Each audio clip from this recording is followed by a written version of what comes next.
This is the future. Human error.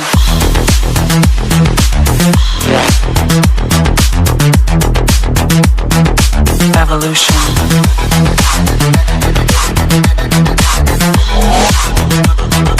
This is the future. C'est François qui se demande ce qui se passe en ce moment au Sri Lanka. Le pays est en proie à une crise économique, une crise politique majeure. Victor Estranzin est en plateau avec nous. Le président a carrément pris la fuite cette nuit. Absolument. Le Sri Lanka traverse actuellement sa pire crise économique de son histoire. Les caisses sont vides. Tout simplement, le pays a une dette extérieure de 51 milliards de dollars et n'arrive donc pas à la rembourser. Et ce qui complique au niveau des importations. Résultat, pénurie de médicaments. Les Sri Lankais sont donc malades, pénurie alimentaire, ils ont faim, pénurie au niveau de l'énergie, l'électricité est coupée des fois jusqu'à 10 heures dans la journée, dans tout le pays, et surtout pénurie de carburant à tel point que sa vente est interdite pour qu'elle soit uniquement réservée à des métiers essentiels, notamment pour les ambulanciers. Et donc le gouvernement interdit aux Sri Lankais d'aller travailler et aux enfants d'aller à l'école pour économiser du carburant, pour éviter les transports. Et c'est absolument incroyable. Comment est-ce qu'on a pu en arriver là ? Alors à cause de la baisse du tourisme qui représente une partie vitale de l'économie locale, due à deux événements précis, le Covid bien sûr, et le Sri Lanka n'est pas les seuls touchés, et puis les attentats djihadistes de 2019, il y a quand même eu près de 300 morts, et voilà, ça s'est quand même grandement ressenti dans les chiffres du tourisme. Alors il y a eu des manifestations nombreuses, mais alors le week-end dernier, on a pris une nouvelle dimension, ce qui a abouti à ce départ du président. C'est ça, depuis samedi, des centaines de milliers de personnes se sont rassemblées pour crier leur colère, il y a eu pas mal de violences dans les rues. Là, ce que vous voyez, c'est la résidence du Premier ministre qui est en train de brûler. Et qui est envahi. Voilà, absolument. Et qui est encore plus symbolique, des milliers de Sri Lankais ont décidé d'envahir le palais présidentiel. Regardez, ils sautent même dans la piscine présidentielle. Des images quand même assez incroyables. Ils sont dans la piscine, là, ils sont dans la salle du conseil. Ils siègent tranquillement. Ils jouent du piano. Ils vont même pique-niquer dans le jardin. Donc c'est des images assez fortes. Le président a fui sa résidence, laissant derrière lui toutes ses affaires. Et en plus de ça, l'équivalent de 500 000 € en cash.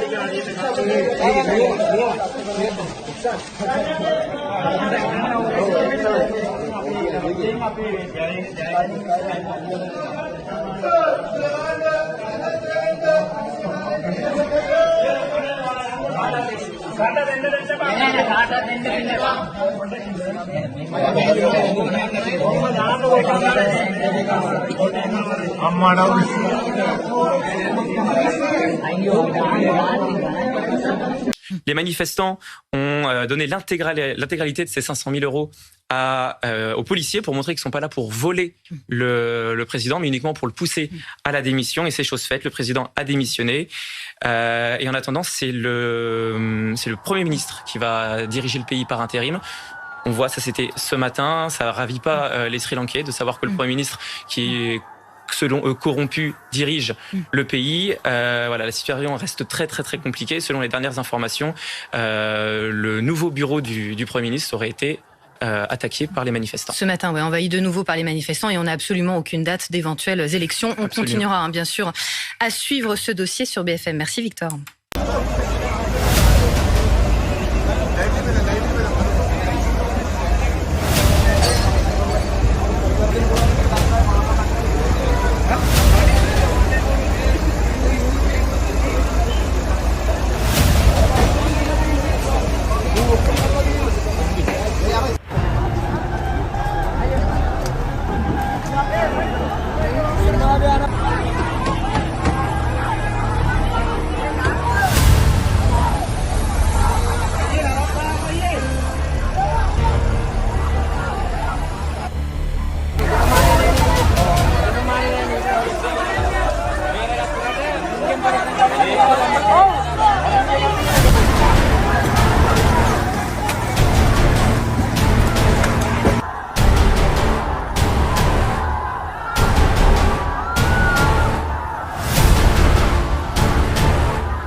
Et Ranil Wickremesinghe qui s'est exprimé pour la première fois aussi lors d'une allocution télévisée depuis qu'il occupe cette fonction, cette double fonction de Premier ministre et de président par intérim. Je cite, « Les protestataires veulent m'empêcher de m'acquitter de mes responsabilités. Nous ne pouvons pas permettre aux fascistes de prendre le pouvoir ».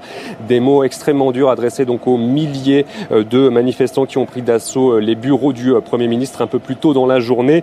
La foule en fait est entrée dans le bâtiment. Elle a totalement débordé les forces de l'ordre qui ont tenté de les repousser en utilisant des gaz lacrymogènes et des canons à eau. Après le palais présidentiel samedi dernier, les Sri Lankais ont donc symboliquement pris un autre bâtiment officiel d'un haut dignitaire du pays. On a vu des images avec des Sri Lankais qui montaient sur les toits brandissant le drapeau du pays. Ranil Wickremesinghe a demandé à l'armée et à la police de rétablir l'ordre et de faire tout le nécessaire. Mais ni le couvre-feu ni l'état d'urgence décrété ce matin n'ont dissuadé en fait ces manifestants qui sont toujours dans les rues de tout âge, de tout horizon. Ils descendent en masse pour réclamer la démission du Premier ministre qu'ils estiment trop proche du président démissionnaire Gotabaya Rajapakse. Gotabaya Rajapakse qui est donc, comme vous l'avez dit, désormais en fuite aux Maldives et qui n'a toujours pas officiellement quitté ses fonctions.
Scène de liesse dans la capitale sri-lankaise. Dans les rues de Colombo, ils étaient des centaines à célébrer la démission du président Rajapakse.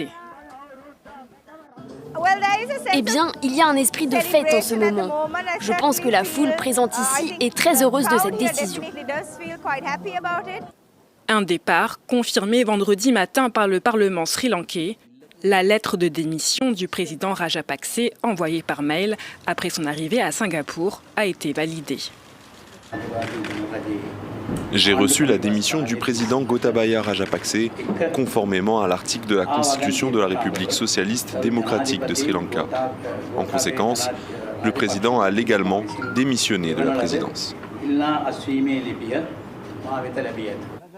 C'est désormais le Premier ministre Ranil Wickremesinghe qui fait office de président par intérim. Selon la Constitution, le Parlement a 30 jours pour désigner un successeur. D'après son président, les députés le choisiront dans les 7 prochains jours. Car le temps presse, le Sri Lanka traverse actuellement une grave crise économique. L'île est confrontée aux coupures d'électricité, pénurie d'essence et de denrées alimentaires et à une inflation record.